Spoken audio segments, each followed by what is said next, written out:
We'll get started here. It's like we got about 20 in the room. Yeah. Yeah, let's go. Let's go. So we'll get started. It looks like we got a good amount of folks in here getting excited about cohort number two. So we'll talk about Ascend and Ascend Los Angeles and how we can help scale your businesses. And this is a business development program. We're interested in helping you scale your businesses, seize these opportunities to get these contracts. It's a conversion of opportunity, happening in Los Angeles. And so that's what Ascend is here, and our partners that are on the call, and some of our funders, as you can see. Christian, let's go to the next slide. We'll talk about the agenda a little bit. We'll kind of start off. I'll introduce myself, and we always like to have like an alumni or a cohort members spotlight. So today we have Hema Nicoletti, CEO of Booz DNA Technology. So she'll give some insights and some lessons learned from the cohort that she was involved in, which is the cohort number one in 2026. And then we'll transition and I'll introduce um, Laveda English, who is the CEO of Bright Places. And she has come on board and added an AI readiness element to the Ascend program, which I think is perfect timing and complementary to the work that we do. And then we'll bring none other than Renee Coda, the founder of CMG Alliance, and he'll talk about procurement readiness. They're experts at getting your business in a position not only to secure those contracts, but to fulfill those contracts. And so we'll talk a little bit about that. And then we'll finish up and talk about the application process, as well as the timeline and key dates and things of that nature. And then we'll open it up for Q&A for you all to ask questions. So let's get started. Next slide.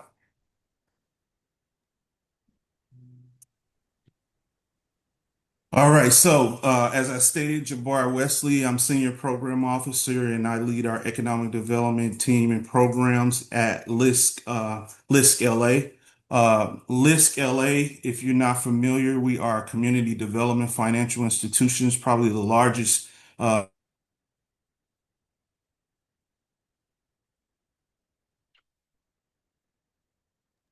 You muted yourself.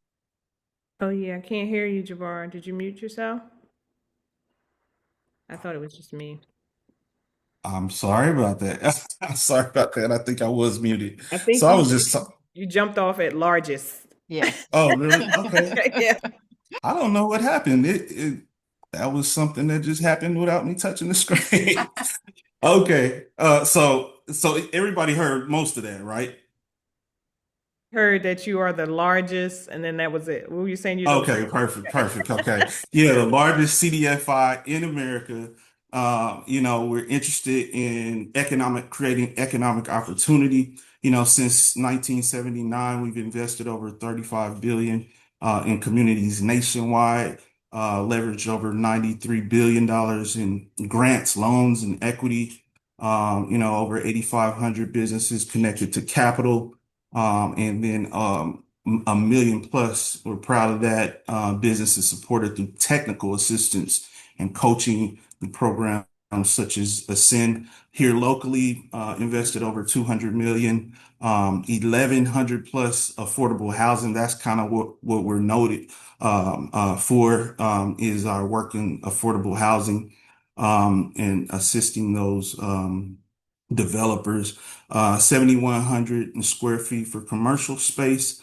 And then credit to CMG Alliance and the work that they do, over 70 million in contract secured, which is why you're here. 300 plus jobs created. So it's a lot of economic activity that has been produced through this program. Christian, next slide.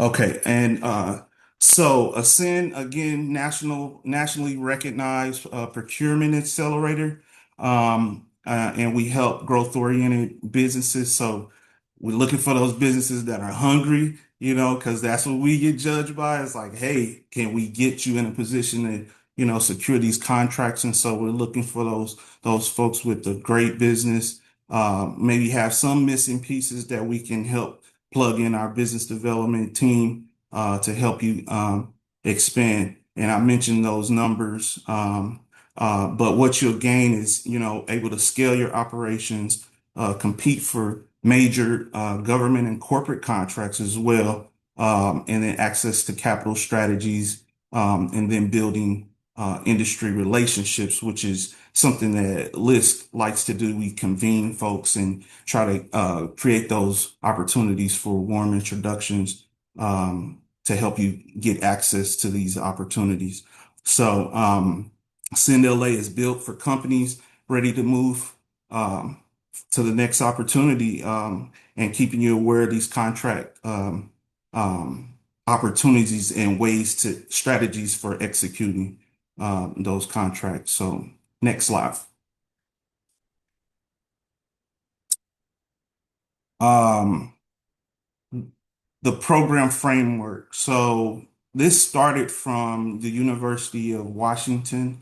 University of Washington, they started this from a 3M framework. So they focused on management, markets, and money.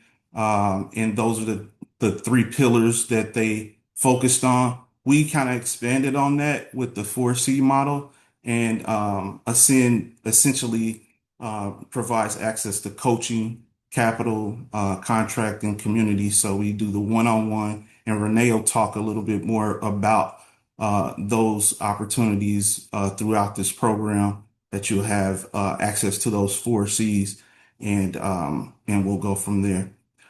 Um, let's go to the next slide. Okay. So, actually, let's pause there.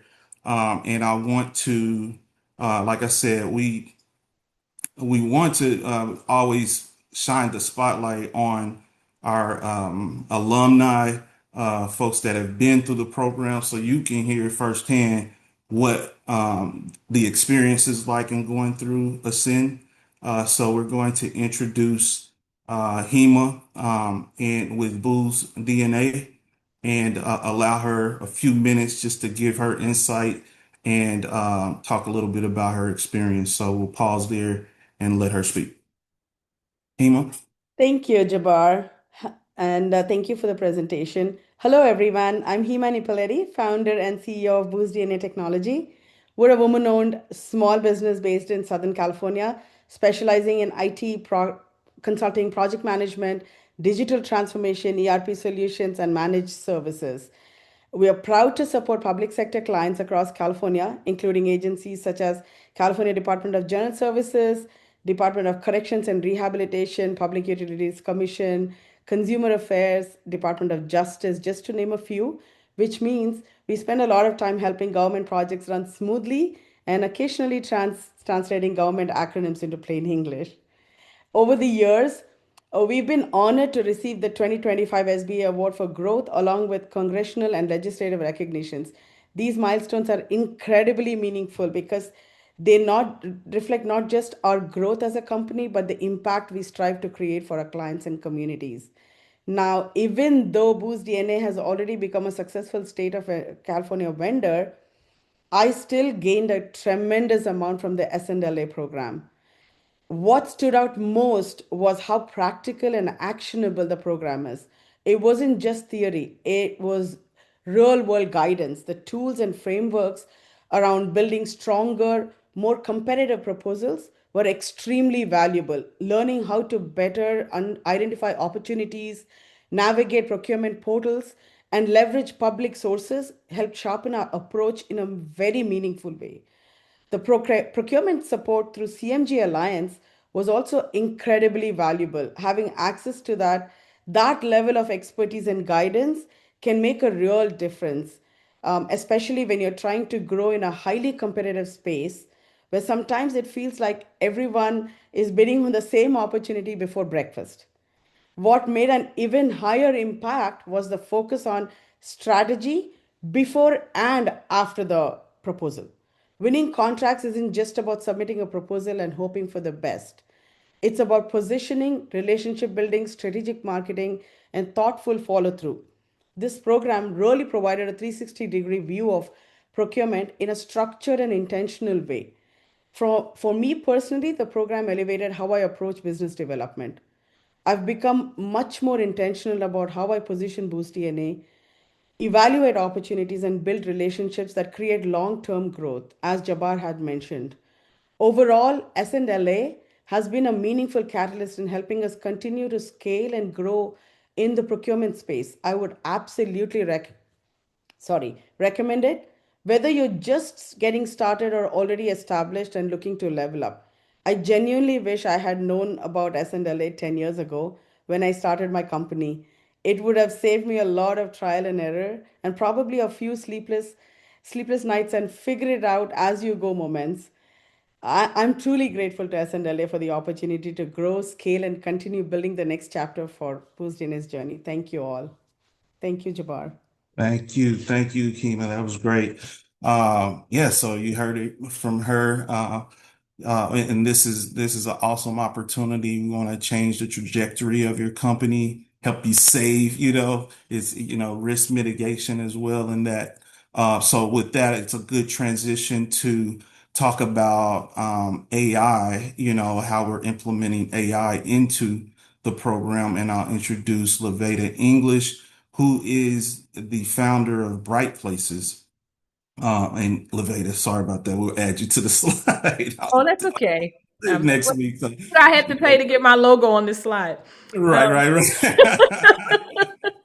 awesome, everyone. We'll So it's take an care of honor. that. Go ahead but yeah, Levada English will let you give some insights in regards to the AI readiness. Yes, awesome. Well, it's an honor to be here, and it's an honor to be amongst all of you who are smart business owners, taking the initiative. I always like to say that we're all kind of weird, right? We believe we can do anything in the world, so that's why we're here. And the fact that you're even here is showing, how serious you are about being successful and helping others, because entrepreneurs employ others, and so we're a very important part of the ecosystem. My name's Levada English. I am the founder and CEO of Bright Places Incorporated. We are a learning and development firm. We've been in business since 2018. I've been in this business many more years before that, though, so I won't age myself. But what we do is we work with executives, we work with entities like the County of Santa Barbara. We educate folks on how to navigate the workplace from a cultural and strategic perspective. Everything from communication training to 5-year strategies we come in and help you with. And we have added AI to our portfolio because it's the new language of work, quite frankly. And so what we're teaching and what we've added to this program, and I'm honored to be here, is an AI operational readiness program that takes place over the course of 6 weeks after you go through your process with Renee and CMG Alliance.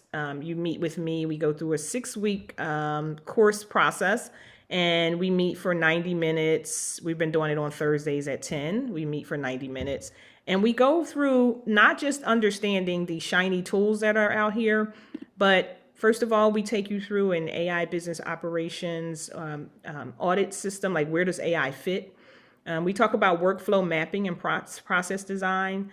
We teach you about AI supported teams and agents, and do you even need those things? Responsible AI governance, documentation, and compliance readiness. And then we talk a little bit about scaling your business. AI is ever growing, it's ever changing. This is a process that's going to help you to start to understand and really refresh, right, your understanding of business and how to bring these tools into your business. I'm also the founder and CEO of the National Association of Women in AI, and we meet every Tuesday to keep this conversation going because AI is ever changing.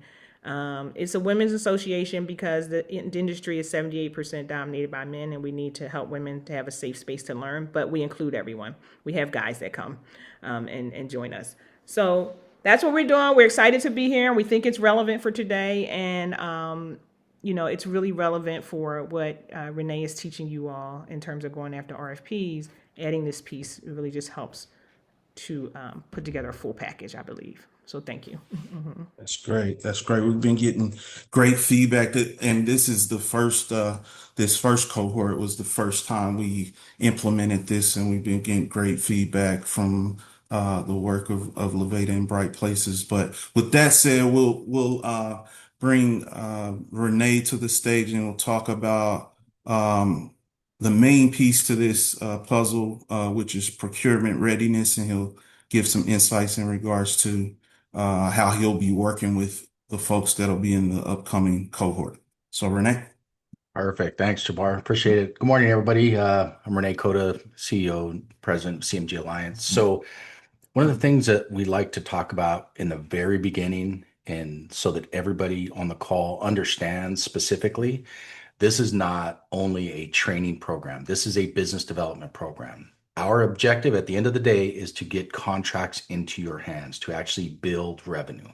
So you see that $70 million mark there on the screen, and you think, okay, well, I want a piece of that. I can tell you, we're just finishing, we're still have one more month or actually a couple more weeks of cohort one. We're at 7 million in contract awards right now. So all of you are hearing this, you're hearing these numbers, you're entrepreneurs, you understand that. You're going, okay, well, how do I get to this? The reason that I want to give you a little bit of background on that side and really manage expectations, because if you're accepted into the program, we're going to hit the ground running. It's typically, from our standpoint, from the CMG standpoint, it's a two-phase process. Phase one, we're going to have some strategy sessions with you once a week, 4 weeks in a row, where we're going to talk about procurement strategies, best practices, marketing protocols, things like that. Then once we move into the phase two component, what I want you to envision is that if you get into this program, you're going to have an actual business development team on your side, meaning you're going to have analyst mining opportunities. You're going to have technical writers mapping out and producing actual proposals. You're going to have contract managers who are going to talk you through, okay, what is the expectation? If we got a contract award, let's talk about kickoff meetings. What is the expectations? How do we put together the documentation? How do we make sure that we're getting paid specifically on that side? So that's probably the biggest or the crux of exactly what I like to get out there, is that this is a business development program. You really have to look at it probably back to the inception when we started the program. It was kind of a training, situation. And just to give you raw numbers, we were fighting to get 10 to 15. And this is even prior to Jabbar coming on board. This is a few years back, 10 to 15 participants. Now we're full. So we have people banging on the door going, listen, I want to get on the wait list. So the other big thing is responsiveness. If you're here because you're a tire kicker and you're going, well, I'm in all these different programs, sounds great, I'll get on, this Zoom, whatever the case is. I'm here to tell you that contracting is a contact sport, meaning you've got to be involved. Not to say that everybody's going to get a contract, because that's the other component that we're going to tell you, where maybe you're at $50,000 in revenue a year or $100,000 in revenue a year. The possibility of you sustaining a $10 million contract, probably pretty unlikely. So you're going to get some real world experience from us, kind of where you need to be, whether it's a prime contracting position or a subcontracting position, and anything in between. Where do you need to strategically place your business to make sure that you're still closing contracts on that side? So that's the biggest takeaway, just to give you the overview of the program, is really thinking that we're going to be sending you information. Our technical writers are going to be writing out proposals on your side. Our contract managers are going to hold your hand, make sure that you don't make a mistake specifically on a contract award. These are all situations where you need actual resources. At the end of the day, our firm was built as a business development firm. We do this for direct clients on Department of Defense side and all the way down.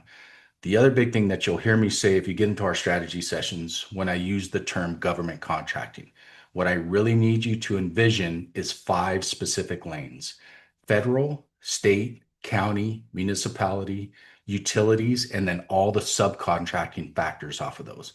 That's the term, because a lot of times when we use the terminology government contracts, everybody thinks of the Fed, right off the bat, the Fed. And you may sit back and go, well, I'm not ready for a federal contract, whatever the case is. That's what I really want you to grasp. And then there's corporate situations as well, where corporations are coming into play.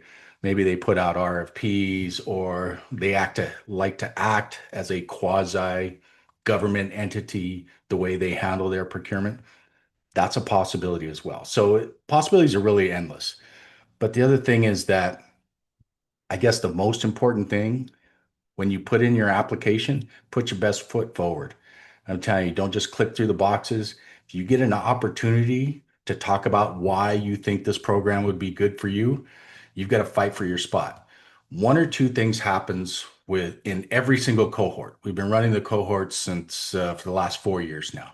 One or two things happens.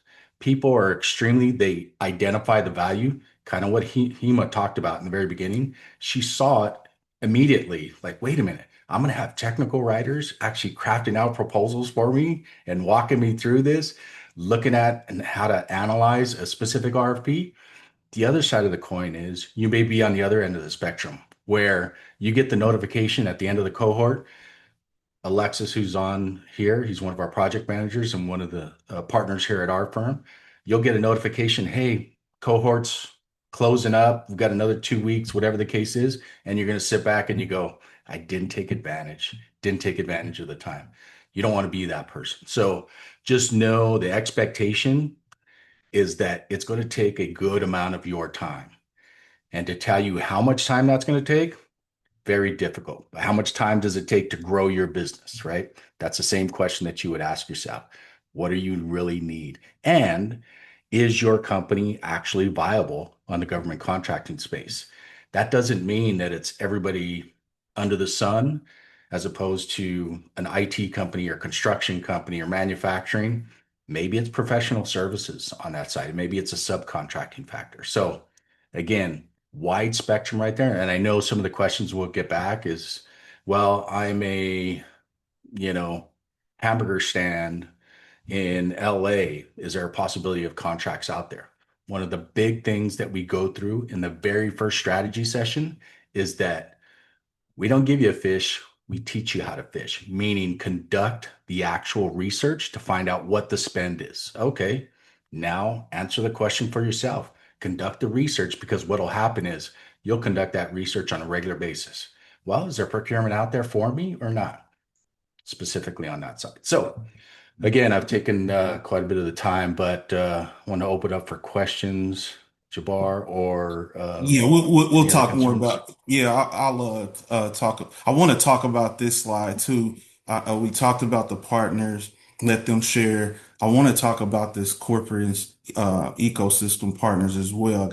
I gotta give a shout out to JP Morgan, which is our top funder of the program. The great thing about Ascend is you're also in that ecosystem too, right? So we're plugging in with them even for this upcoming cohort. We talk about procurement readiness. We talk about AI readiness. We're also going to add some bank readiness as well. So we're going to want to try to weave them into this program.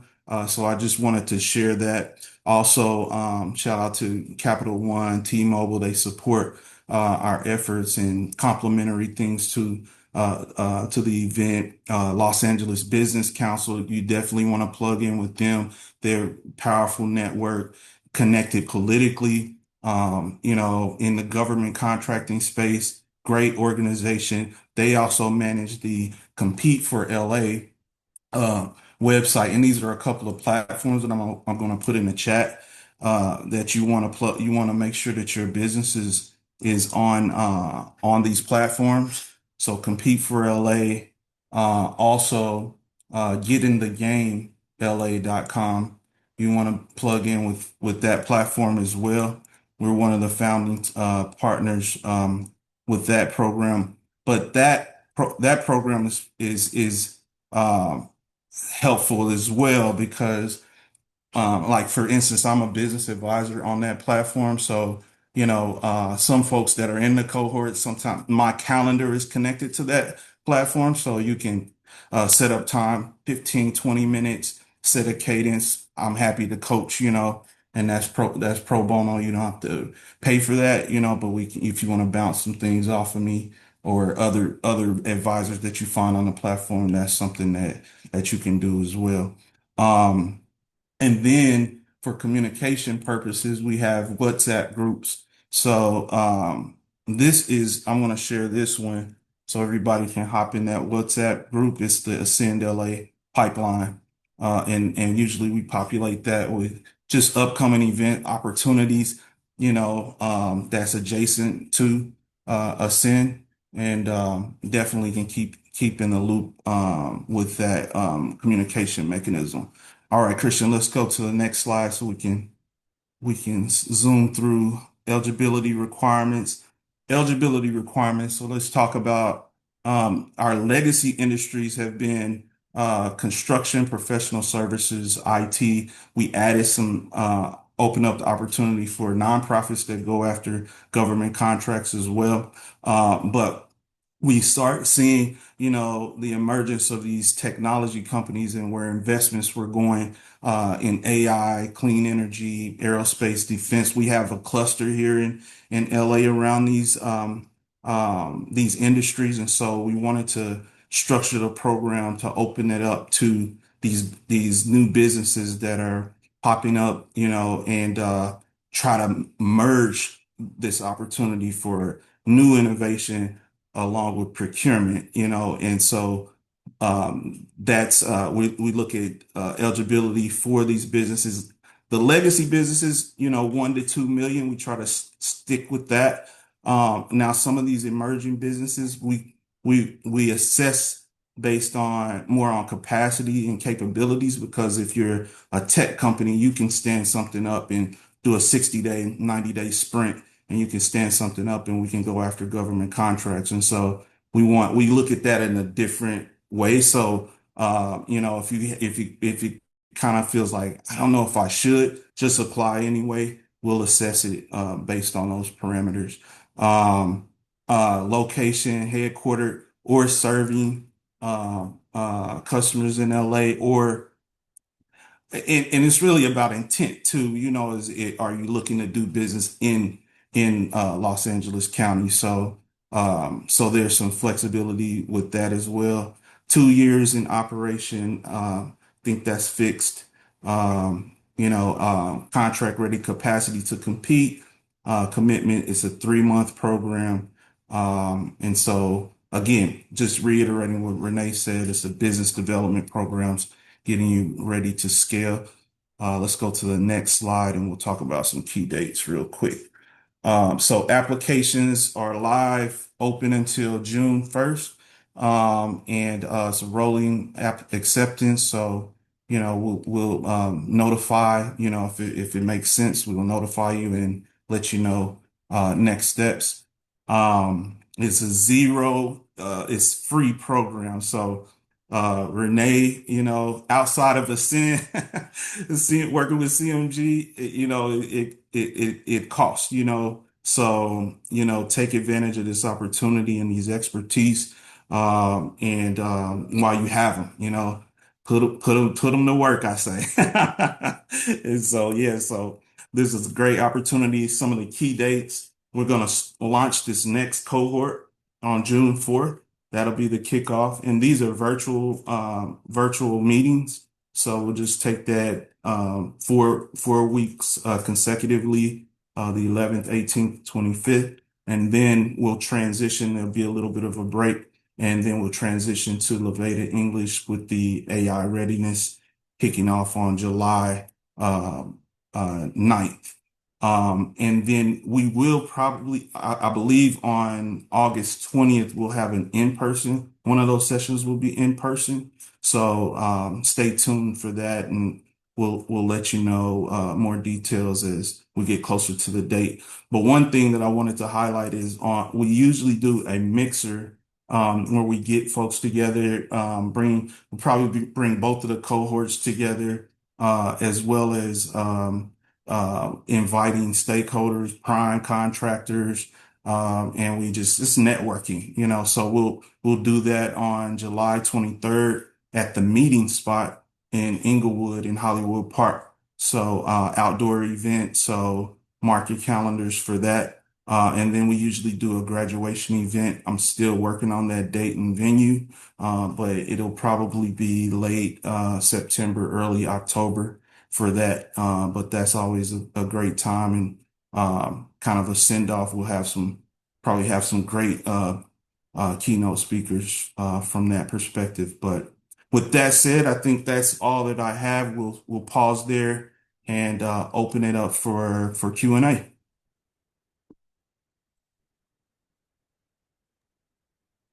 Good morning, everyone. Jenny Bolivar, founder of LJB Strategies. Jabbar, thank you so much. That was so much information. I feel like, woo, just drank out of a hose. Question for you. How many slots are available for this next cohort? There are 40 slots available, yeah, for each cohort. Renee, thank you so much. That was a really great breakdown of government contracts and really everything that falls under that, just for the sake of perspective and not like signing yourself out because you're not, producing at a certain level. So thank you so much for that. No problem, Jenny. Thanks. I have a question. Good morning, everyone. My name is Dana Brewer. I'm the founder and CEO of Computer Information Station. Super excited to be here. Very helpful information.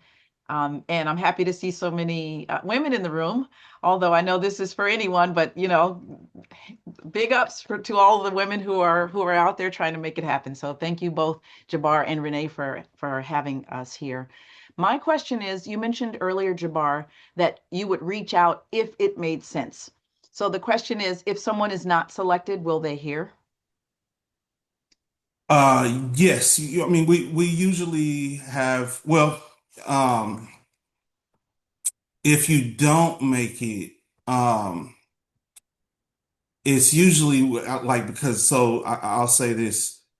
We end the application process on the first and then start on the fourth. So it's a kind of a short time frame. So get your application in early, um, and feel free to follow up.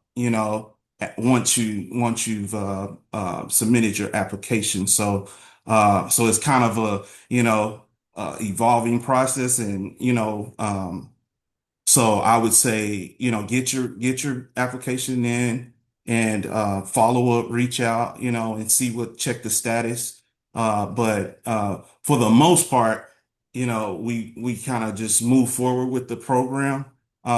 But I would say that's why we have like the WhatsApp to keep you plugged in. So we have that pipeline so that the folks that don't get in, you're still connected with this. Maybe you didn't hit the threshold, but staying plugged in with this, you'll be informed on the next opportunity. And there's other opportunities outside, like I said, adjacent to Ascend that you just want to stay plugged, because like I said, we all have ecosystems too. So list other things come across my desk too, grant opportunities, all kind of different things. So you just want to stay plugged in. But that's kind of what we created, that communication channel for us to stay plugged in.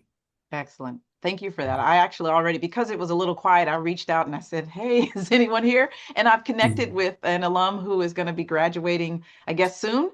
And we've talked Mhm. about some opportunities and ways we can partner together already. So great thing creating that group and inviting us into it. Thank you. Perfect, perfect. Great. Jabbar, I'll ask the question that a lot of people ask of me. Should they not apply if their businesses are not at the income level $1-2 million? What should they do? Good question. Yeah. I'll say, I'll kind of reiterate what I said and then let Renee speak to it, because he's a part, influential in the selection process. So, like I said, the construction, professional services, those legacy, we look at 1 to 2 million, We try to kind of stick to that. But like I said, if this is an emerging technology that has some potential and we feel like, it's something there, then, that's how we'll assess that, but we like to say just apply, put your, like Renee said, put your best foot forward and we'll go from there, but I'll let Renee chime in as well. Yeah, I would agree 100%. And if you don't meet those parameters, and just so everybody understands, you have to understand we have to set specific parameters. And at the end of the day, our client, all of us here at LISC and the Ascend program, JP Morgan, they're paying the bills. So this is why we have specific parameters. But if you've got a compelling case, in other words, I don't care if you started the business yesterday, but you've got some kind of, very effective business model, whatever the case is, get that into your application. Uh, when we evaluate the applications, just trying to say this correctly, and this is not a sway one way or the other. At the end of the day, my team, we are deadly focused on contract closure because that's what the funder's looking at. And this is why the program has been so successful and why the funder says, absolutely, let's just keep going on the program. Because JP Morgan, they see it, they say, okay, look at all these small, diverse businesses. They're actually getting contracts in this program.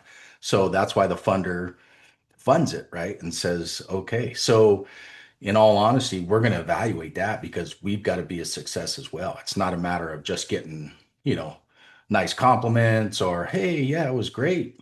Guy spoke well, whatever the case was. That's really doesn't pass, for the funders. So this is why I say just put your best foot forward. If you've got a compelling argument why you should be in the program and maybe you started your business yesterday, then get it in there. And it cannot hurt. And over here, Jabbar hit it right on the head. People who have not gotten into some of our cohorts, you can get on a waiting list. And we have had past participants ask to get in again because they see the value on that side. So maybe you don't get in this cohort, but the reality is JP Morgan, they start looking at it. Okay, maybe we can have a cohort at the end of the year. Maybe they've got some funding. Whatever the case is, Jabbar is going to be sending you emails automatically. Hey, we got a brand new cohort open. Here it is. That has happened over the last few years pretty often. So just to let you know. And the no promises on that side. Jabbar's going to beat me up after for saying that later on. Like, hey, don't put that out there that they're good. But possibility. So this is why I'm saying we're business owners as well here at CMG, and we're doing the same thing, right? In other words, you just got to get involved, got to get engaged on that side. So I see we got a couple hands up, but Yeah, Kiana, I'll Hi, let you. Tanya next. Kiana. Okay. Yeah, it's Yeah. Kiana. Hi, Yeah. I'm Kiana, the founder of 1821 Talent Group. Question is, if you could share, I guess, one of the biggest talent or skills gaps that you see that prevents LA small businesses from winning these contracts. Like, just curious on if there's. Ooh, it's a great question. That's a great question, actually. I don't know where you must have AI'd that question because that was awesome, to be honest with you. It's perfect. Probably the biggest hurdle that we see is just responsiveness, is just tenacity. Because if you see the numbers, in other words, you conduct the research and you say, okay, there's contracts out there for me, for my business specifically, then it's just a matter of tenacity. Typically, your very first proposal, you're not typically going to get that contract, in all honesty. But the reality of the value that you're going to gain from going through that process and then getting feedback. I mean, I'm kind of getting into our strategy sessions here, but public information requests, FOIA requests, all this information, that data is going to make you much more competitive. So it's the tenacity, I would say, is my answer to that. In other words, you've just got to have that sustainability to say, okay, we're going to get this contract. Because if you think about it, no matter what industry you're in, right? If you've got direct clients, okay, you're getting paid from a direct client, everything is great, right? Everything's moving forward. On the contractual side, if you get a 1 year or a 2 year contract with two possible options, Now, as a business owner, what can you forecast out? Now you can hire more. You've got a contract in hand. Okay, now you can get more bodies under, our umbrella, whatever the case is, so that we can have some growth. Now I can actually take on maybe an AI initiative, within the business, whatever the case is, because it's low cost. You can start thinking globally as opposed to just trying to keep the lights on. I think we've all been in that position where I got to keep the lights on, or I got to make payroll. Amount of stress, right? Where you go, goodness gracious, right? Worst day in a business owner's life as opposed to an employee's life. Payday, right? Oh my gosh, I got to make payroll on this. Payday for an employee's totally different situation. So that was my long answer of saying tenacity, really critical on that side. Perfect. And Tanya Diggs. Yes, hi. Yeah, correct. Yes. Tanya, not Tanya. You said it right, Tanya. Mhm. My quick question is professional services, is that where marketing strategy, communications, PR falls under Mhm. legacy? Thank you. Actually, yeah, that is perfect on the professional services. And that's probably the majority of contracts that we've closed in this program is professional services. And it's all encompassing, professional services is everything from AI services to marketing, everything, under that umbrella. But because that's kind of a low hanging fruit situation as opposed to some of those larger marketing contracts, or maybe it's a media buy situation. That's kind of a killer just because you have to have so much capital to do some of that media buy stuff. But we have closed contracts on that side. So to answer your question, yeah. Awesome. Sandy? Oh, you're on mute. You're on mute. Uh, It's hard to find it on the cell phone sometimes. But if you mhm. scroll over, Yeah. Sandy, it should say tap to speak.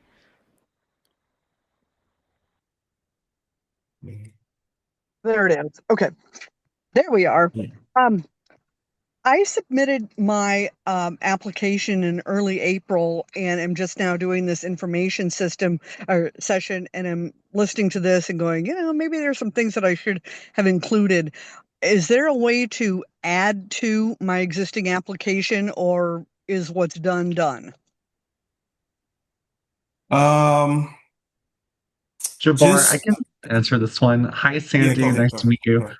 I'm one of the CMG project managers. I'll go ahead and add my email in the chat, and this goes to everyone.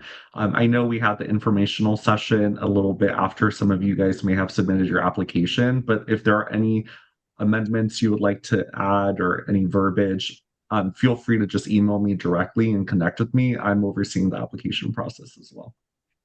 Thank you very much. Thank you, Sandy. Do we have anything in the chat? No questions in the chat. Anyone else? Any other questions? I think that's about it. Can we just mention our next info session in case you all want to invite someone to the next one? And Sure, sure. Yeah, so next week, same time. Uh, so Wednesday, May 20th, 10 a.m. Um, feel free to actually, I wonder, I can put the link in the chat too. You can actually go to sendla.org to register. But I'll put the link in the chat here. There aren't any other questions. I think that's about all we have here. Yeah, let me Bart, this get is this. Tanya. I'm gonna have one more question. Do you accept more than one Uh, person in a firm? you mean can you have multiple folks that listen in on the strategy sessions and partake? If you, Is yeah, is it a company acceptance or a by person? I have a business partner, is what I'm asking.